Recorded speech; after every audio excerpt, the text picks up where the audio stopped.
Bagwis, bakit may lagusan dyan at may hagdanan pababa? Kakatakot naman pumasok dyan. Masyadong madilim.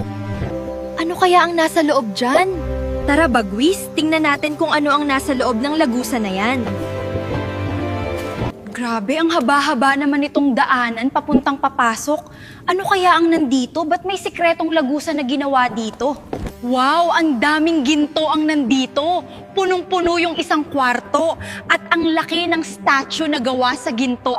Magugulat talaga nito si tatay pag nalaman niya tungkol dito.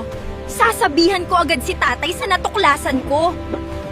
Saan na kaya yung si Elena at si Bagwis? Ba't hindi pa bumabalik dito sa bahay? Kanina pa yun ah.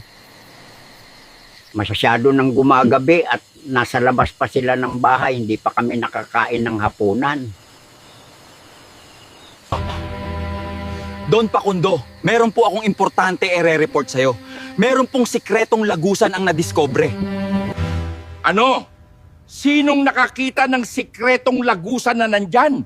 May nakapasok na ba sa loob?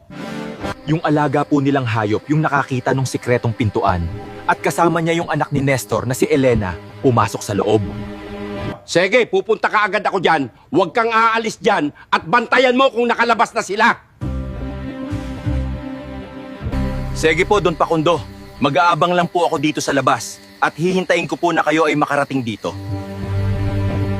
Nakakasakay na ako sa sasakyan. Huwag kang umalis dyan at magmanman ka.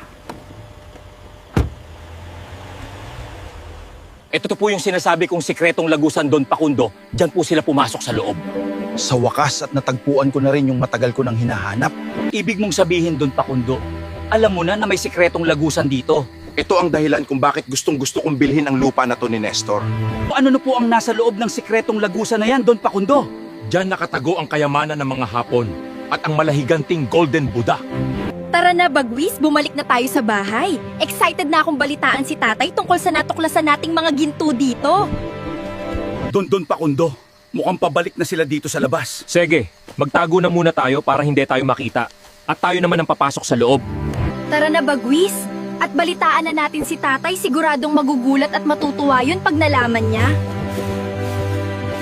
Anak, saan ba kayo galing? Ba't ang tagal-tagal niyo pumasok sa bahay? Tay, magugulat ka sa ibabalita ko. May nakita po kaming sikretong lagusan ni Bagwis. Anong sikretong lagusan, anak, at ano ang nandun? Pinasok po namin yung lagusan tay kami ni Bagwis at nakita po namin isang kwarto puno ng ginto. Don Pakundo, papasok na ba tayo sa loob? Oo, tara. At tayo naman yung pumasok para tingnan yung mga ginto sa loob. Wow! Grabe, ang daming ginto nito, Don Pakundo! Sa wakas at